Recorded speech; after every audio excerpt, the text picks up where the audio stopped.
नमस्कार. श्री स्वामी समर्थ महाराजांच्या कृपेने तुमच्या सर्व चांगल्या इच्छा आकांक्षा पूर्ण होत हीच महाराजांचरणी प्रार्थना. उद्या गुरुवार 13 फेब्रुवारीला आहे गुरुप्रतिपदा.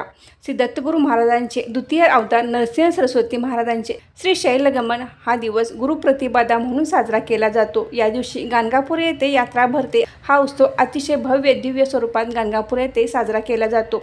ज्या ज्या ठिकाणी दत्तगुरूंचे तीर्थक्षेत्रे आहेत त्या ठिकाणी देखील हा उत्सव अगदी मोठ्या प्रमाणात साजरा केला जातो. माघ कृष्ण प्रतिपदा म्हणजेच गुरुप्रतिपदा या दिवशी नरसिंह सरस्वती महाराजांनी गाणगापूर येथे आपल्या निर्गुण पादुका स्थापन केल्या आणि ते श्रीशैल या ठिकाणी गेले. त्या ठिकाणी ते कर्दळीवनात अदृश्य झाले. हा एक दुर्मिळ योग आहे, म्हणून या दिवसाला विशेष असे महत्त्व आहे. उद्या गुरुवार आहे आणि उद्या गुरुप्रतिपदा देखील आहे. तर या दिवशी आपल्या घरी दत्त महाराजांचा किंवा नरसिंह सरस्वती महाराजांचा किंवा स्वामी समर्थ महाराजांचा फोटो मूर्ती असेल तर याची आपण जरूर पूजा करावी. मूर्ती असेल तर मूर्तीला अभिषेक घालावा. महाराजांचा फोटो किंवा मूर्ती असेल तर त्यांची आपण विधिवत पूजा करायची आहे. आपण महाराजांना पिवळ्या रंगाची फुले अर्पण करायची आहेत. त्याचबरोबर आपण या दिवशी गुरुचरित्र ग्रंथाचेही पूजन करायचे आहे. गुरुप्रतिपदेला आपण गुरुचरित्र ग्रंथातील 51 आणि 52 हे 2 अध्याय वाचायचे आहेत. तुमच्याकडे जर सप्तशती गुरुचरित्र ग्रंथ असेल तर त्याचेही या दिवशी वाचन केले तरी देखील चालेल. गुरुप्रतिपदेला आपण नैवेद्य करताना घेवड्याची भाजी आवर्जून करावी. भाजी पोळी वरण भात हेही पदार्थ आपण नैवेद्यामध्ये ठेवायचे आहेत. या दिवशी महाराजांना आवडणारा बेसनाच्या लाडवाचा नैवेद्यही दाखवला तरी देखील चालेल. गुरुप्रतिपदेला आपण आवर्जून या दिवशी गाईला नैवेद्य द्यायचा आहे. हिंदू धर्मामध्ये गाईला अतिशय पवित्र मानले जाते. त्याचबरोबर आपल्या हिंदू धर्मामध्ये गाईला देवांपेक्षाही उच्च स्थान आहे. त्यामुळे गुरुप्रतिपदेच्या दिवशी आपण गायीची पूजन करून गायीला नैवेद्य द्यायचा आहे. आपल्या घरी जर गाय असेल किंवा आपल्या शेजारी गाय असेल तर गायीला या दिवशी हा एक पदार्थ जरूर खायला घालायचा आहे. आपल्या घरी गाय नसेल किंवा आपल्या शेजारी कोणाकडे गाय नसेल तर आपण या दिवशी गोशाळेमध्ये जाऊन गायीचे पूजन करून गायीला हा पदार्थ जरूर खायला घालायचा आहे. तर उद्या गुरुवार आहे, गुरुप्रतिपदा आहे. तर या दिवशी आपण सकाळी लवकर उठून आंघोळ वगैरे झाल्यानंतर आपल्या घरातली देवपूजा आवरायची आहे. त्यानंतर आपण दत्त महाराजांचे किंवा श्री स्वामी समर्थ महाराजांचा फोटो किंवा मूर्ती असेल तर त्यांची पूजा करून गुरुचरित्र ग्रंथातील 51 आणि 52 हे अध्याय वाचायचे आहेत. दिवसभरात कधीही हा पदार्थ बनवून आपण गाईला खाऊ घातला तरी देखील चालेल.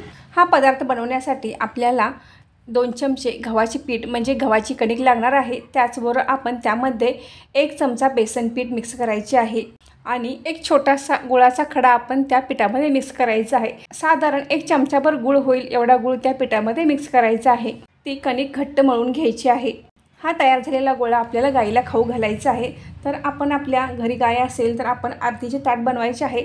हळद कुंकू अक्षदा पाणी फुले आणि हा गोळा घेऊन आपण आपल्या गाईला चारायचं आहे.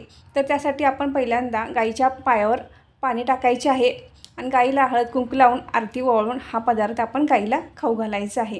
आपण शेजारी किंवा गोशाळेमध्ये जाऊन गाईचे पूजन करणार असाल तर आरतीचे ताट नेणे शक्य असेल तर घेऊन जाऊ शकता किंवा आपण फक्त पाणी हळद कुंकू आणि हा पिठाचा गोळा फक्त घेऊन जायचा आहे. तर हा पदार्थ आपल्याला खाऊ घालत असताना आपल्या तळ हातावर तो गोळा धरायचा आहे. गाईच्या तोंडात हा गोळा द्यायचा आहे. हा कणकेचा गोळा आपण गाईला खाऊ घालत असताना गाईने आपल्या जिभेने आपला हात चाटला पाहिजे. अशा पद्धतीने हा गोळा आपण गाईला खाऊ घालायचा आहे.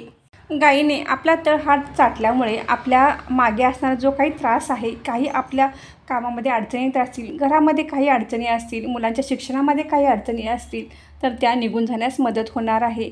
गाईने आपला तळ हात चाटल्यामुळे आपल्या मागे जर पीडा असेल तर तीही निघून जाणार आहे.